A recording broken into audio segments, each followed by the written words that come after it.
Hey everybody, it's Ben, and I'm back once again with another video for you guys. Today I'm going to be talking about the DC Rebirth Universe one-shot, written by Geoff Johns, with a multitude of different artists on here. We've got Gary Frank, we've got Ivan Reis, or Reis, however you choose to pronounce it. We've also got Phil Jimenez, and we've also got Ethan Van Sciver. All of these gentlemen have obviously worked with Geoff Johns and other previous projects that he's worked on in the past. We've had obviously Gary Frank do the Batman Earth 1 storyline with Geoff Johns from the DC's original, not graphic novel, but they're published obviously as hardback graphic novels from the Earth 1 line, which obviously they did the Batman story together.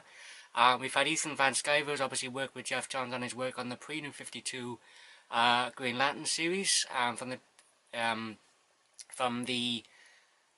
mid-2000s up until 2011, until the New 52 happened. And we've also had obviously Ivan Reis obviously work with Geoff Johns on the same pre-New 52 Green Lantern series. So the DC Universe Rebirth one-shot really works as a apology for the New 52 from DC editorial to the long-time DC Universe fans, as well as re-establish the New 52 universe to be somewhat akin to the old DC universe and the old DC universe characters and storylines that, you know, many DC fans have grown to obviously love and cherish over the years. So the story centers around the return of Wally West, who was originally became Kid Flash after getting dosed with chemicals and then struck by lightning, and then with obviously the death of Barry Allen in the Crisis on Infinite Earth storyline back in 1986, obviously he became then the Flash in Barry's place and was the Flash for many years until obviously Barry returned during Final Crisis, and then obviously during the Flash Rebirth miniseries that both Geoff Johns and Ethan Van Sciver did back in 2009. So we find out from Wally's inner monologue that he's our point of view character. We see the events of the story unfold through his eyes, and we obviously get his inner thoughts and obviously what he's thinking in terms of his monologue. But we get the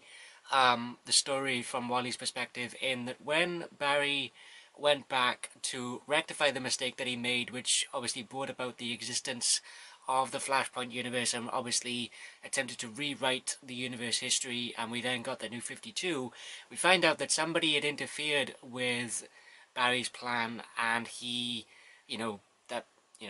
mysterious entity obviously took 10 years away from the lives of the DC Universe characters and obviously removed 10 years worth of their memories. Now we know obviously further on down the line that this has obviously been revealed to be Dr. Manhattan of the Watchmen series, which will obviously come into play later on this year when we get the Doomsday event in, I think, in November? Yeah, November. Anyway, so we get that aspect of the story told from Wally's perspective, and we also get Wally initially going to see Batman or Bruce Wayne, who's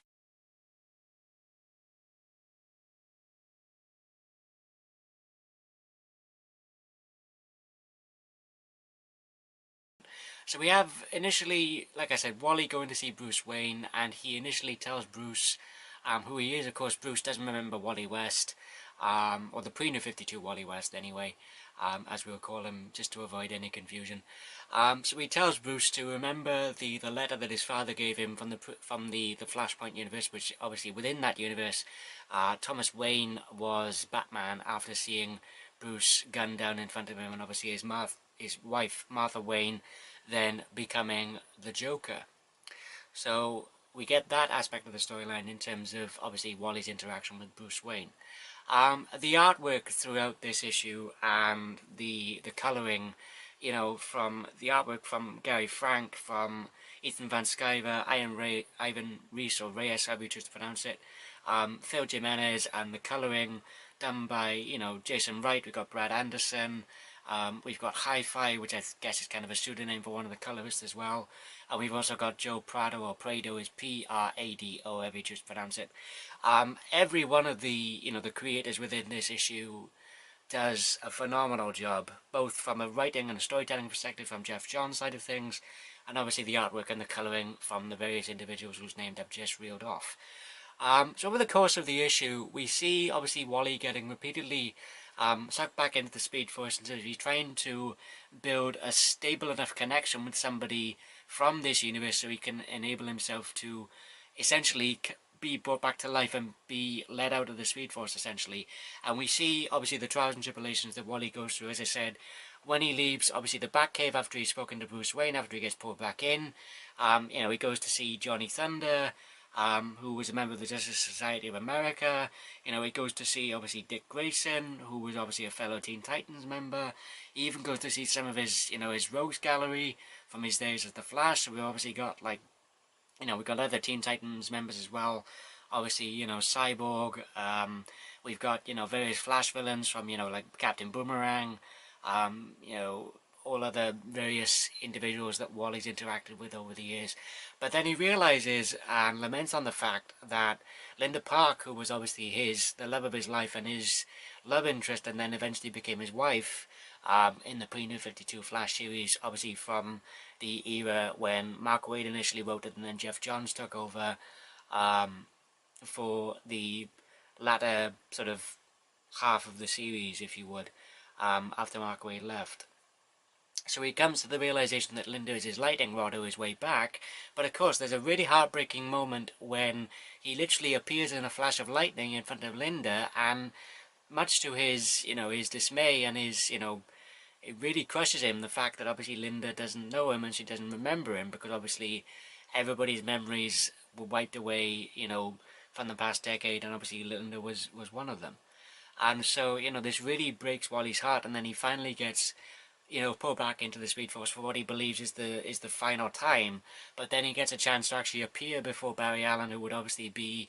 at one time, was obviously his mentor, and then really get a truly uplifting moment and a really feel-good moment as well, which hits you, no pun intended, right in the feels, when Barry initially his eyes sort of snap open and he remembers Wally and he yanks him out of the Speed Force, and then he breaks down in front of him and pretty much tells him, how could I ever forget you, and he hugs his, one-time protege and obviously one of his, members of his fellow, Flash family members and his friend. And yeah, it just really hits you right in the feels, and this is just again a testament to how great of a writer Geoff Johns can be. Now admittedly, not everything he's written in recent memory has been great by any stretch of the imagination, but definitely some of the works that he's done from the pre-New 52 universe and the pre-New 52 runs that he's done, whether it be obviously the Green Lantern series, the Flash, JSA, Justice Society of America, the Teen Titans run from Volume 3. I mean, the guy has written some pretty fantastic and pretty phenomenal runs on comics. His New 52 stuff, anyway. Yet,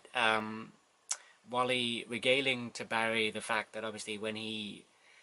went back in time to obviously undo the events of the Flashpoint universe and re-establish the universe as it was, and then obviously created the New 52 universe that we know today, ever since 2011, ever since the reboot started. Obviously he regales to him that obviously someone is out there and someone has obviously altered, the past decade and taken, a decade's worth of memories and taken a decade's worth of everyone's lives away from everyone within the confines of this newly re-established melding of the pre-New 52 universe along with the New 52 universe into a kind of amalgamation of a newer universe with a newer take on it and with a brighter and a more reminiscent take on what the pre-New 52 universe DC fans were accustomed to from the old universe prior to the reboot. One thing that I really like about this as well is, one final thing to touch on, is the fact that Geoff Johns is smart enough to pay homage and respect to not only sort of pivotal moments in Wally's life, in terms of obviously him becoming obviously Kid Flash and then the Flash and then being the Flash for many years until Barry's eventual return, But obviously, other key moments that really informed his life as a character. I mean, whether it be his initial first year with, Mark Waid writing the Flash series, when he initially became Kid Flash, the initial meeting between him and Barry Allen when he didn't know, obviously, Barry Allen and the Flash, obviously his idol or his hero, were one and the same. Obviously, then moving in with his Aunt Iris and Barry full time after his parents split up. Whether it be the initial meeting between both Wally and Linda Park, and they would then obviously then go on to become a couple, and obviously then Wally would come to regard and hold Linda in the highest of regards, in the respect that she's essentially the love of his life, and then she would eventually get married to him. And then obviously in the Convergence miniseries from the Speed Force 2-issue miniseries, and also, like I said, other pivotal moments, including, like I said, the moment when Wally realizes that Barry has ultimately made the ultimate sacrifice in the Crisis on Infinite Earths storyline, and essentially given up his life to save the universe, and then obviously Wally taking up the mantle and the moniker of the Flash, and then being the Flash for many years under both obviously Mark Waid and then Geoff Johns later on. Another final thing that I really like about this particular one-shot is the fact that Geoff Johns and the DC editorial and the I guess the managerial staff, if you will, who obviously plan out the universe and the storylines and the character beats, etc., in part, and then obviously the greater writing capabilities is obviously left to the writers and the artists and the creative teams in general. But what you see sort of sprinkled throughout this, in terms of the characters that we see, obviously Wally obviously bear witness to. So, for example, the re-establishing of hopefully the eventual marriage between Aquaman and Mera, or Arthur Curry and Mera, in the pages of Aquaman. The introduction of Gotham and Gotham Girl, who would eventually be introduced within the first arc of, Tom King's run on Batman. Or whether it be, the re-establishing of Superman in terms of obviously now having, being married to Lois Lane and obviously having a son, and then having that lead into the father and son dynamic and the father and son title in the pages of Superman, and obviously Peter J. Tomasi and Patrick Gleason, and obviously the other various artists that we've had for, the duration of the title. The eventual mystery that would unfold in, in the pages of Action Comics and Jurgens, and obviously various other titles as well. The re-establishing of the relationship between Ollie or Oliver Queen and Dinah Lance or Black Canary. So you really see the amount of forethinking and forethought and, planning that I think went into this essentially reboot, re-establishing, or merging of the New 52 universe with the pre-New 52 universe, and really sort of sinking them into a joint kind of amalgamation of something that would not be alienating to the fans of the New 52, but also be alienating to the older fans who perhaps were left in, shock and dismay and eventual, leaving of, DC in general in terms of picking up the titles, because of obviously how divisive and how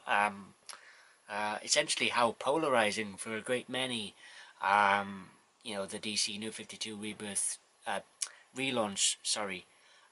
was for many people. But then, obviously, the best thing about it was the fact that it brought in new readers, and there were some gems hidden amongst the plethora of the 52 titles that we had in the pre-New 52 universe, whether it be, some of my favourites, whether it be, Joshua Fialkov and Andrea Sorrentino's I, Vampire, or, Jeff Lemire and Matt Kint's run on Frankenstein Agent of Shade, or, Jeff Lemire's run on Justice League Dark, and then obviously his run with Andrea Sorrentino on Green Arrow for the latter, maybe 2/3-ish of that series, give or take, for the vast majority of it anyway, from a certain point. So yeah, yep. Really enjoyed this one shot. This is an absolutely fantastic story. I'm sorry that this video is a little bit longer, ladies and gentlemen, but I wanted to really go in depth as to what I think about this issue, and obviously then I've got a lot more DC Rebirth content lined up for you guys